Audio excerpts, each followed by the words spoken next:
Hello mga kachika, magandang araw. Ang topic po natin ngayon ay magre-review po tayo ng mga credit cards. Bali 12 years na po akong may credit card. January 2024 po yung 12 years ko sa Metrobank.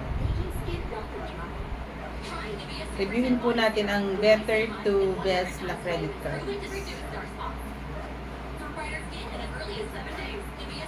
Ang unang-unang po pong credit card ay Metrobank po. Yung classic lang po.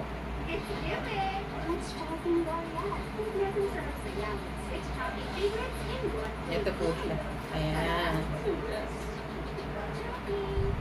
Ganito po yung kulay niya. Yan po yung kauna-unahan po credit card. Bali 12 years na po ito sa akin. Ayan. Pinapalitan lang po nila pag malapit na ma-expire.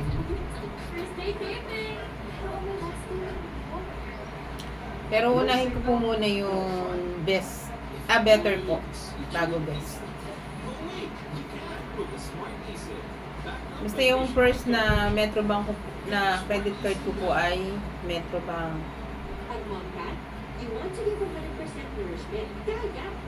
years na po yun sa akin. Mastercard na classic po siya.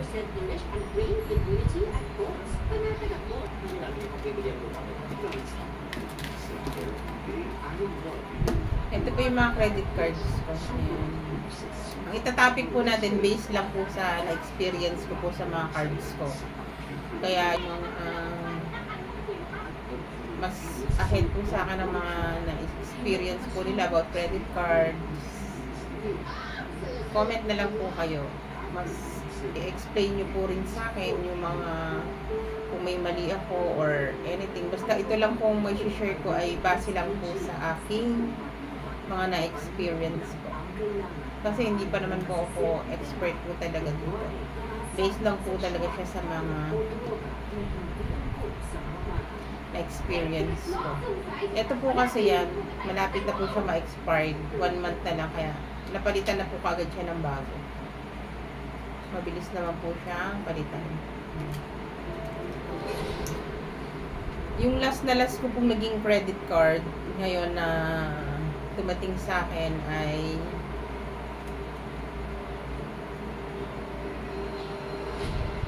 Union Bank. Ito po yung better muna natin itatopic. Yung huling-huli ko pong naging credit card kasi konti pa po yung experience ko sa kanya. Kaya okay din naman po siya. Maganda rin. Ayan. Bali, dalawa po yung card ko sa Union Bank. Ayan. Isa pong Visa Platinum at saka isa pong Visa Gold. Base po sa aking experience, okay naman din po siyang gamitin. Pati sa panghihiram ng pera, okay lang din po siya. Parehas lang sa ibang credit card na maliit din po ang tubo, hanggang 1% lang din po sila. Kaya lang, hindi po siya kagaya ng ibang card na anytime na may laman po siya, pwede mo siyang hiraman. Yung Metrobank po kasi, at saka East West, tsaka BDO, anytime po na may laman pa yung ano mo, card mo, pwede mo po siyang mahiraman ng pera. Ito po, may month lang po sila na may promo po sila. Pero okay din naman po siya.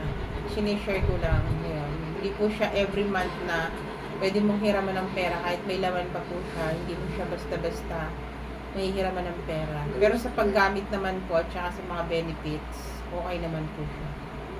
Yan, bali 1 year pa lang po sa akin to. Ito naman po, wala pang 1 year.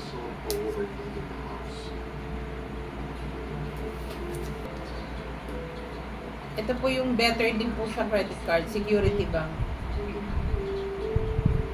Okay din po siyang gamitin. Okay din, parehas lang po siya ng Union Bank. Parehas na parehas po. Hanggang 1% din lang. Hanggang 1% din po siyang utangan. Kaso po, hindi po siya kagaya ng Union Bank din na ito pong Union Bank kasi may promo.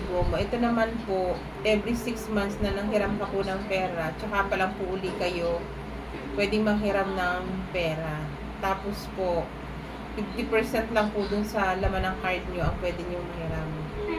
Hindi po kagaya sa ibang card na 90% po ng laman ng card nyo ang pwede nyo mahiram.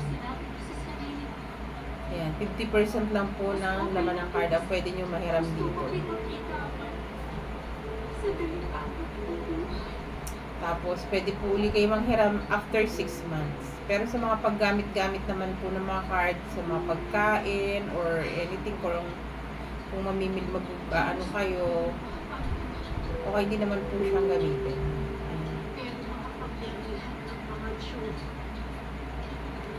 Kaya din po siya ng Union Bank na minsan pag namili ka, may mga promo po sila, pwede mo po silang i-convert sa installment.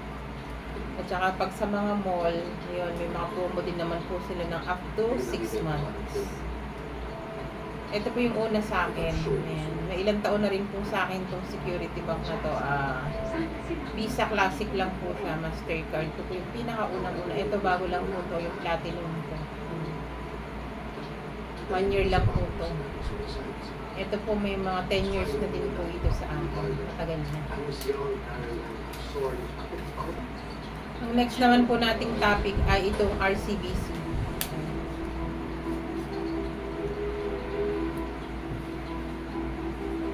Okay din po siyang gamitin. Parehas lang din po siya ng Union Bank at Security Bank. Hanggang 1% po siya. Pwedeng mahiraman ng pera. 1% po yung tubo nila.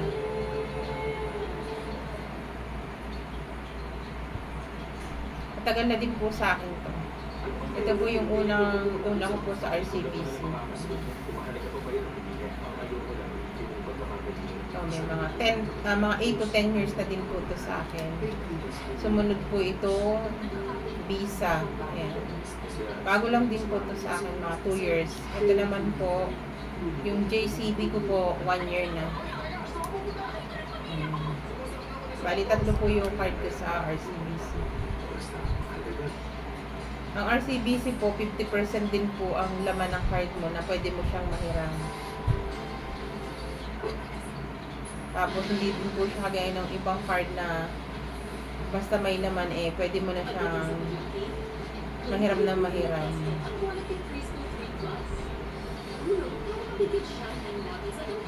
Merong month lang din po sila na may promo.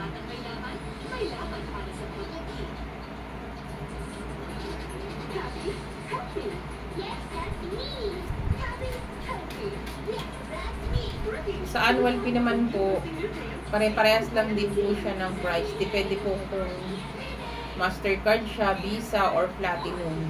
Pag Mastercard po kasi maliit lang yung annual fee. Ang pinakamahal po sa mga card ko na ay yung sa Platinum po. Nasa 3,000 plus po.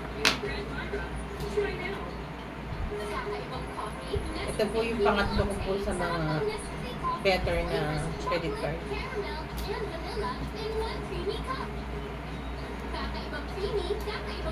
Ang pang-apat ko po na i-review ay ang Citibank.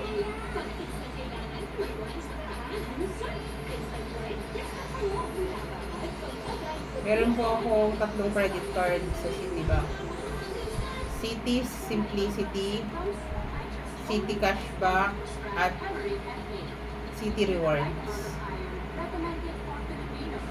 Ang kauna-unahan ko po dito ay yung sabay po pala itong cashback at saka ito pong rewards.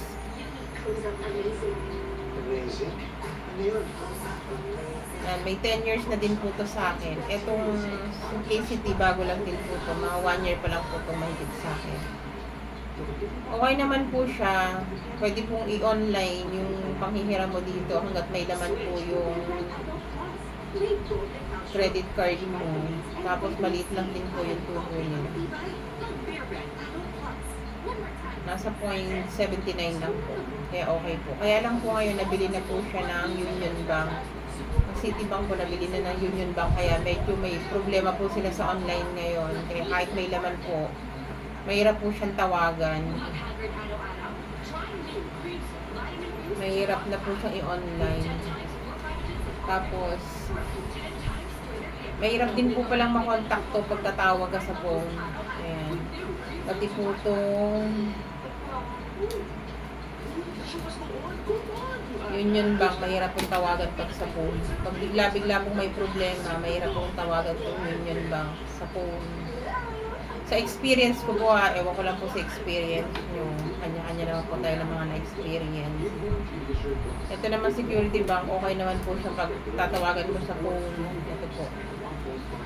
Okay po siya pag may problema ka sa madali naman po siyang tawagan. Itong RCBC, madali naman po siyang tawagan din. Ayan, pag may problema. Pero pag sa mga uutang ka ng pera, mahirap po siyang basta-basta mag-approve. Ang dami pa po kasalin-sali na isasali ka sa marketing department, tatawag pa sa'yo. Ang dami pong mga cheche-bureche kung tawagin dito sa atin.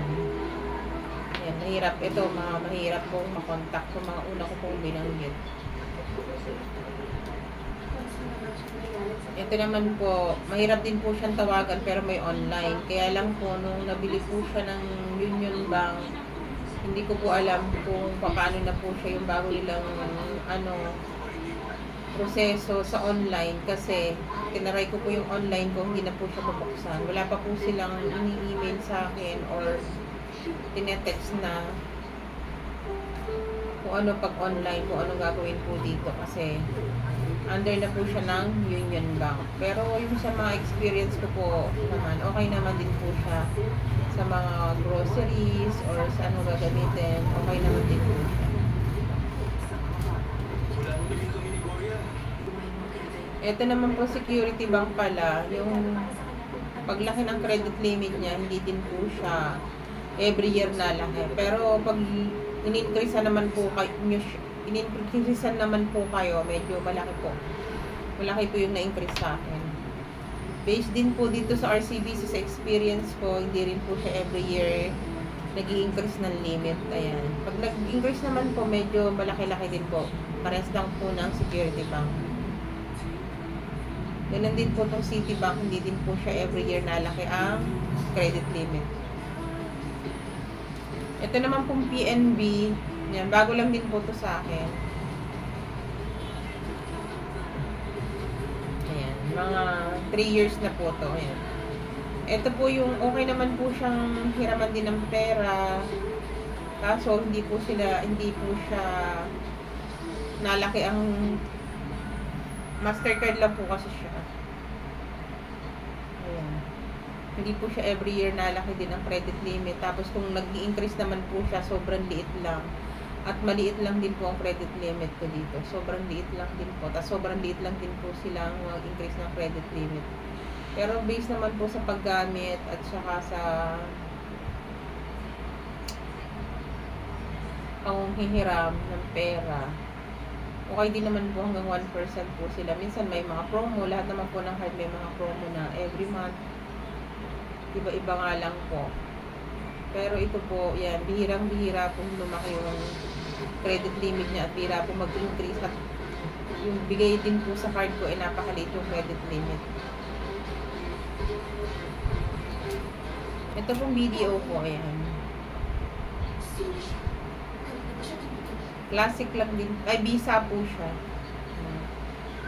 Maganda rin po siyang gamitin, medyo mahirap nga lang kung tawagan din po siya sa phone. Pero may online naman po sila. Kaya lang pag yung online po, manghihiram ka ng pera. Pag tinawagan mo, pag nag-email, ano pa po sila sa online nila, tatawag pa po sila sa inyo. Ang hirap din po kung halimbawa, hindi kayo nakasagot ka agad sa phone. Wala na po kasi minsan may trabaho ka naman po, hindi mo basta-basta ka agad nasasagot. Kaya mahirap din po pag manghihiram ka ng pera. Tapos pag tatawagan mo naman po siya, abutin ka ng mga 30 minutes bago niyo po makontak yung marketing department. Pero ang kagandahan po dito, pag naman na-contact niyo, maliit lang po yung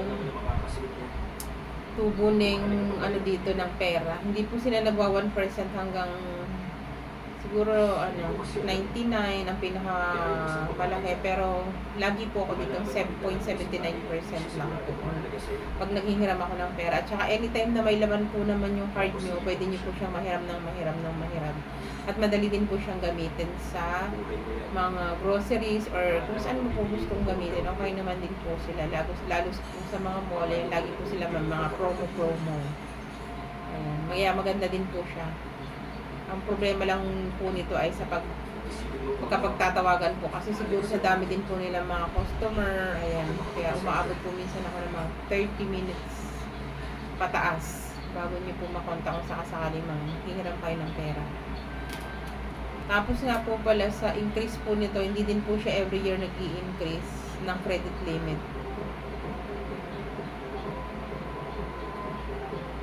Pero pag nag-increase naman po, medyo malaki-laki na din.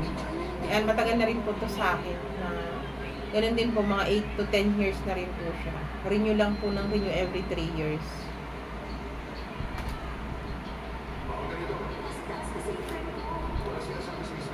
Ito po yung stress ko. Mastercard din po siya. Pero kahit po siya Mastercard, malaki po yung credit limit ko dito. Ito din po yung pangalawa sa matagal ko ng credit card. Siguro mga 11 years na po ito sa akin. Magkasunod lang po siya no Metro Bank po. Dati po mahirap yung utangan, yung East-West, kasi hirap ang tawagan dati makontak. Ngayon po, nagkaroon na po sila ng online messenger lang po. Kaya mas madali na po siyang makahiram at saka maliit lang po yung percentage ng tubo nila. Bira-bira po sila mag 1%. Ayan, kaya maganda po siya. Sa mga paggamit-gamit naman po sa mga mall, ganun din po, may mga promo po sila. Kaya maganda rin po. Tapos bira din po siya mag-increase ng credit limit. Pero pag nag-increase po siya ng credit limit, malaki naman po. Ngayon po, okay to sa akin. Hanggat may laman po yung card nyo, pwede nyo po siyang hiramin sa messenger po. Ako po kasi lagi every month mini-message kung pwede po ako manghiram ng pera, ganyan. Pero yung iba po, pag bago pa lang, hindi po siya kagaya nung sa akin na lagi may promo na every month. Based po sa experience ko at doon sa mga nakakausap ko may bago pong card ngayon, hindi po sila lagi nakakahiram every month. Pero bago ko po ba nakahiram dito, mga ilang years ko po itong gamit bago ko po nahiraman ng pera. Kasi po yung ibang card, hindi din po siya kagad nahihiraman ng pera. Ito din po, 1 year bago ko nahiraman ng pera, itong BDO ko. At saka yung DNB ko po, yan, 1 year din po. Citibank, 1 year din. RCBC, 1 year din po. Security Bank, ganun din po. At yung nauna ko lang po nahiraman na bago is yung Union Bank ko. Kahit bago lang po siya, nakahiram po ako. Ay, kaso hindi po yung cash loan po, kundi yung balance transfer lang po. Nahiraman ko po siya kahit 1 month pa lang po yung card ko.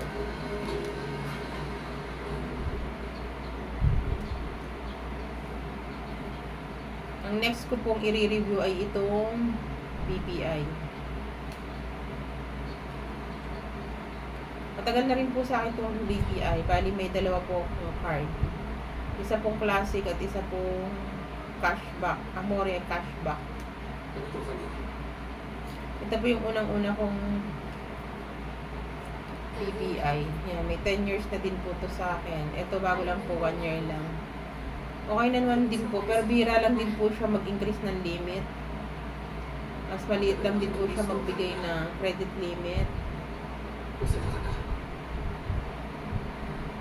Pero parang ngayon po, every year nag-i-increase po ako dito ng credit limit, pero maliit lang po. Ang kagandahan po dito, meron po silang ano na, bonus madness. Kaya gusto ko din po ito. Kasi po, kung anong laman ng credit limit mo, ganun din po yung bonus madness mo. Mas masigit pa po dun sa credit limit. Parang times 2 ng credit limit mo yung bonus madness nila. Tapos maliit lang po yung tubo nila. Hindi po siya nagwa 1%. Pinakamalaki na po nila is 0.99%. Pero minsan lagi po akong 79% din po dito. 0.79%.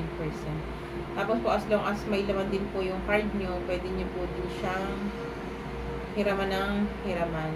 Kahit every month po, basta may laman yung card nyo, pwede nyo po siya hiraman. Hindi po siya call. Hindi nyo po siya pwede hiraman ng call. Pwede po silang tumawag sa inyo. Yun. O kaya pupunta po kayo sa bangko. Na, bangko nila. Kung saan po may malapit na bangko sa inyo. Yan. Customer service lang po. Madali po silang mahiraman basta may 2 valid IDs po kayo. Yan. Kaya maganda po siya. Maganda po din pong gamitin kahit saan, kahit sa mga mall. Yan. Kaya mabilis para sa akin okay po to kasi ang bilis-bilis po niya mahiraman ng pera. In case na emergency na kailangan niyo po kagad ng pera, yan, punta lang po kayo sa bangko, customer service. Tapos maliit lang po yung ano nila, yung patubo nila. Tapos anytime na may laman po yung card nyo, pwede nyo pong mahirap pati po yung bonus madness. Kaya approve po to sa akin. Ayan. Ang pinaka unang-una ko pong card at pinakamatagal ko po is itong Metrobank. Ayan. Kaya ito po yung pinaka best po sa akin. Ayan. May 5 po ako card sa Metrobank. Ang pinaka best ko pong credit card ay itong Metrobank. Kasi ito po yung unang mga credit card ko. Bali 12 years na po akong merong Metrobank credit card. Ito po yung unang-una kong card, yung classic. Ito po yung 12 years na sa akin. Sumunod po ay itong aking Titanium. Ayan, mga 10 years na po ito. Ito po mga 5 years lang po ito. 5 to 6 years. Kasi nag-renew na po ulit ako.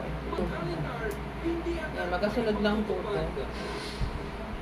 Nauna po itong platinum po bago po itong nauna po pala itong travel ko bago itong platinum. Bali mga 2 years, 1 year gano'n.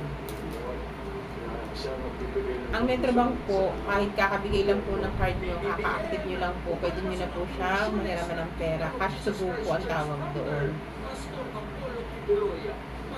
Maliit lang din po ang percentage nila, hanggang 0.99. Hanggang 1% po sila. Pero may times po na nagpo-promo sila na maliit lang po yung percentage na tubo nila.